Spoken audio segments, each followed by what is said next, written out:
২০২৬ মে মাসের মাসিক রাশিফল মীন রাশিকে নিয়ে বিস্তারিত আলোচনা করব। কোন, কোন দিক থেকে ভালো, কোন, কোন দিক থেকে খারাপ সবটাই বলব। কারণ মাসিক রাশিফল থেকে আমি আপনাদের অ্যালার্ট করার চেষ্টা করি যে আপনার ভালো সময় এই দিক থেকে হচ্ছে, এই দিক থেকে সতর্ক থাকুন। সেইগুলো যদি আপনারা মেনে চলতে পারেন তাহলে সম্পূর্ণ সেফ। আর যদি মনে হয় যে না ভাগ্য যা আছে হবে এটাই দেখি, চেষ্টা করি কি হয়, তাহলে কিন্তু আপনি খারাপগুলো আটকাতে পারবেন না। আর ভালোগুলো নাও মিলতে পারে। যে কারণে আমার এই পরিশ্রম আপনাদেরকে জানানো, অ্যালার্ট করা। আপনারা হয়তো ২-৪ মিনিট ৫ মিনিটে অনেক কিছু জেনে যাবেন। আমাকে কিন্তু এই ২-৪ মিনিট এর পিছনে থাকতে হয়নি। অনেক সময় বেশি থাকতে হয়েছে এগুলোকে ক্যালকুলেশন করে পার করতে। তার কারণ একটাই, এত সময় দিয়ে বার করার যে সঠিক তথ্যটা আপনারা পান। আর এই সঠিক তথ্য পেয়ে চুপচাপ বসে থেকে আপনার জীবনের ক্ষতিটা কখনোই করবেন না। কারণ আমি একটা কথা বলি, কানে শুনে কখনো ভাগ্য বদলায় না। আপনার মীন রাশি নিয়ে আমি আলোচনা করছি। আপনি মীন রাশি শুনে নিলেন, সব পজিটিভ বললাম। আপনি শুয়ে বসে সব পেয়ে যাবেন, কল্পনা করলেন। সম্পূর্ণ ভুল এবং ভীষণ ক্ষতিও হতে পারে। আর যখন আপনি জানতে পারবেন যে না আমার তো ভালো বলল, আপনার রাশিও মিলল, তাহলে আমাকে তৈরি থাকতে হবে সেইভাবে। তৈরি থাকুন। সুযোগ আসবে, গ্রহণ করুন, ঝাঁপিয়ে পড়ুন, পরিশ্রম করুন, আপনি সফলতা পাবেন। কারণ এটাই আমি চাইছি আপনাকে জানানো। আপনি জেনে শুনে যদি চুপচাপ বসে থাকেন, তাহলে তো আর আপনার ভালো কিছু ঘটছে না। আর আলোচনারও কোনো মূল্য থাকলো না। আপনাদের অ্যালার্ট করাটা আমার কাজ। অ্যালার্ট করার চেষ্টা করব। মে মাসকে নিয়ে মীন রাশির জাতক-জাতিকাদের ওভারঅল প্রেডিকশন শুভ। তবে সব ধরে বলব।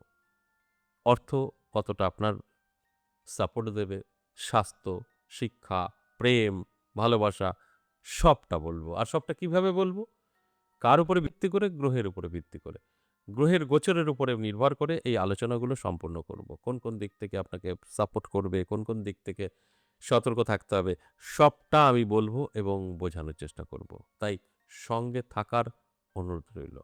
প্রথমেই আমরা দেখব এই মাসে গ্রহের অবস্থান। শুরুতেই দেখতে পাবো চন্দ্র থাকবে তুলা রাশিতে এই মে মাসে। আর শুরুতেই আবার দেখব মেষ রাশিতে রবি এবং বুধ একত্রে বুধাদিত্য রাজযোগ করে বসে থাকবে ঠিক ১৫ তারিখ পর্যন্ত। পরে আবারও একইভাবে বুধ এবং রবি বৃষ রাশিতে প্রবেশ করবে, সেখানেও কিন্তু বুধাদিত্য রাজযোগ তৈরি করবে। আবার এই মাসেই শুক্র বৃষ রাশিতে থাকবে। আবার মঙ্গল মীন রাশি থেকে বেরিয়ে মেষ রাশিতেই প্রবেশ করবে। এর ফলাফল কি হবে আলোচনার মাধ্যমে সেটাই বোঝানোর চেষ্টা করব। কোন, কোন দিক থেকে সফলতা থাকবে, কোন, কোন দিক থেকে সতর্ক থাকতে হবে, কোন গ্রহ দ্বারা সেটা তো আপনারা বুঝতেই পারছেন। কোন, কোন দিক থেকে নেগেটিভ, কোন, কোন দিক থেকে পজিটিভ সবটা আলোচনার মাধ্যমে আমি বোঝাবো। আলোচনা থাকবে। তার আগে আমার সাথে কিভাবে যোগাযোগ করবেন সেই বিষয়টা একটু বলে নিই। নমস্কার, জয় মা কামাখ্যা, জয় মা তারা। প্রথমেই একটা কথা বলে নেব, যদি আপনার প্রয়োজন থাকে, আপনি বিপদে আছেন, বহু জায়গায় গিয়েও ঠকিয়েছেন, মুখোশধারী সব অ্যাস্ট্রোলজার, তান্ত্রিকের কাছে গিয়ে এবং সঠিক খুঁজে পাচ্ছেন না, তাহলে এই এতটুক এটা অ্যাড দেখুন আর নাহলে কেটে বেরিয়ে যান। আবার আলোচনা থেকে শুরু করুন। অনেকেই আছে প্রয়োজন নেই কিন্তু শুনছে। তাদের তো এই অ্যাডটা দেখার দরকার নেই। শুধু বলব যদি আপনার প্রয়োজন থাকে অফলাইন বা অনলাইন আমার সাথে আপনার সাক্ষাৎ হবে, আমি চ্যালেঞ্জ করে বলতে পারি। কারণ আমরা অনলাইনেও প্রেডিকশন করে থাকি। অনলাইন আপনি বাড়ি বসে সমস্ত রকম সুযোগ পাবেন। কারণ আমার কাছে একটা আমি বলতে পারি সকলের থেকে ব্যতিক্রম। এ থেকে জেড যেকোনো সমস্যার ২ টো রাস্তা আমি বলে দিই। একটা খরচ, একটা খরচ ছাড়া। খরচ ছাড়া টোটালটাই কিছু সিস্টেম মানতে হয়। কিছু জবের মাধ্যমে, কিছু পড়াশোনার মাধ্যমে আপনি ভালো থাকতে পারেন। কোনো খরচ নেই। সেটা আপনার ফোনের সাথে চলে যাবে। অনলাইনের মাধ্যমে প্রেডিকশন পাবেন। খরচা করলে সেটাও পাবেন। আমরা বাই পোস্ট করে থাকি। আর সরাসরি আসলে তো কোনো কথাই নেই। আমাকে পাবেন নদিয়া বীরনগর, আমার নিজের মন্দির ১০ মহাবিদ্যা কালীবাড়ি। সপ্তাহে ৩ দিন সোমবার, মঙ্গলবার, বুধবার পেয়ে যাবেন। আর তারাপীঠ প্রত্যেকটা অমাবস্যা পূর্ণিমায় পেয়ে যাবেন মহাশ্মশানে, তারাপীঠ মহাশ্মশানে। সেখানে তন্ত্রের কাজ করা হয়। মারণ, উচ্চাটন, শত্রু দমন, বশীকরণ, বিচ্ছেদ যদি কোনো প্রয়োজন থাকে আপনাদের, তারাপীঠ বলে একটি নাম্বার আছে, ও নাম্বারটায় কল করবেন, সরাসরি জেনে নেবেন।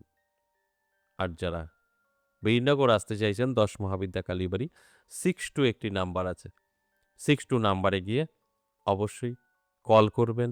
আগে ভালো করে জানবেন, বুঝবেন আপনি আসতে পারবেন কিনা, আপনার সামর্থ্য আছে কিনা, যদি থাকে নামটা লিখে দেবেন। আর অনলাইন তো বললাম, বাড়িতে বসেই সম্ভব। এবার আসুন আজকের যে আলোচনা, মাসিক রাশিফল, মীন রাশি, মে মাস। বিস্তারিত বোঝাবো কোন কোন দিক থেকে ভালো, কোন কোন দিক থেকে খারাপ, কি করণীয়, সবটাই আমি আপনাদের অ্যালার্ট করার জন্যই আলোচনা করব। প্রথমে আর্থিক দিক থেকে যদি বলি, ইনকাম কিন্তু আপনার ভালো থাকছে। যদি আপনি কোনো শেয়ার মার্কেটের সঙ্গে জড়িত, বা আপনার ব্যবসা হতে পারে ফাটকার কোনো কিছু, 2 নম্বরই কোনো কিছু, আপনি অত্যন্ত সাকসেস পাবেন। যদি আপনার ব্যবসা হয়ে থাকে সততা, বা আপনি কোনো চাকরিজীবী, তাদের বলবো অর্থ নিয়ে দুশ্চিন্তা, টেনশনের কারণ নেই, ওভারঅল ভালো চলবে। বেকারদের জন্য শুভ, বেকারত্ব দূর হতে পারে এই মাসে, আপনি চেষ্টা করলেই সাকসেস পাবেন। চেষ্টা করলে, ঘরে বসে শুয়ে তো আর বেকারত্ব দূর হবে না, আপনাকে ফিল্ডে বেরোতে হবে, চেষ্টা করতে হবে। নিজে ব্যবসা করতে চাইলে সেটা শুরু করতে হবে, তবে তো সাকসেস পাবেন। শুরু করলে আপনার কিন্তু ভালো রেজাল্ট লক্ষ্য করা যাবে। এবং স্বাস্থ্য যদি বলি, স্বাস্থ্য মধ্যম থাকবে, ভালো এবং মন্দ। গোটা মাস সেম থাকবে না, তবে বড় ধরনের কোনো রকম সমস্যা স্বাস্থ্যের হবে না। খারাপ অবস্থা যে বড় ধরনের হবে না, স্বাস্থ্য ততটা খারাপ হবে না, ছোটোখাটো সমস্যা আসতে পারে। শরীরের যত্ন নিন, রিচ খাবার থেকে দূরে থাকুন, সম্পূর্ণভাবে আপনি সেফ থাকতে পারবেন। এবার আসবো শিক্ষার্থী, উচ্চশিক্ষা বা প্রাইমারি শিক্ষার্থীদের জন্য বলবো, আপনার উপরে নির্ভর করবে এই মাস কতটা আপনি পড়াশোনায় মন বসাতে পারবেন। কারণ সম্পূর্ণ নির্ভর আপনার উপরে করবে। এখানে মিশ্র ফল, এখানে খারাপ বা ভালো কোনো কথা বলা সম্ভব না। আপনি চাইলে বেটার রেজাল্ট করতে পারবেন, না চাইলে পিছিয়ে পড়বেন। তাই আমি সবসময় অনুরোধ করব, অবশ্যই পজিটিভ দিকটা অ্যাপ্লাই করুন। আপনার জীবনে সাকসেস কিন্তু শিক্ষার দিক থেকে আসবেই। দাম্পত্য পারিবারিক সুখ শান্তি নিয়ে যদি বলি, তাহলে যথেষ্ট ভালো থাকবে, তবে সেটা মাঝামাঝি পর্যন্ত, অর্থাৎ 15 মে পর্যন্ত। তারপর থেকে কিন্তু সাংসারিক সমস্যা আসতে পারে, মতবিরোধ আসতে পারে, ছোটোখাটো অশান্তি আসতে পারে। এটা কন্ট্রোল করার দায়িত্ব আপনার, আপনি চাইলে কন্ট্রোলও করতে পারবেন। এবার বলবো রিলেশন, লাভ রিলেশনের ক্ষেত্রে শুভ।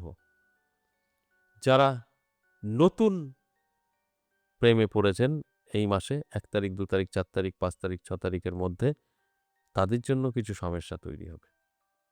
যারা বহু আগের থেকে রিলেশনে আছেন, বিবাহ পর্যন্ত নেবেন ভাবছেন, আমি তাদেরকে বলবো একদম সঠিক সিদ্ধান্ত নিতে পারেন, সেখান থেকে সাকসেস আপনার আসবেই। এই যে এতক্ষণ আলোচনা করলাম, সম্পূর্ণ কিন্তু ওভারঅল একটা প্রেডিকশন, সর্বজনীন।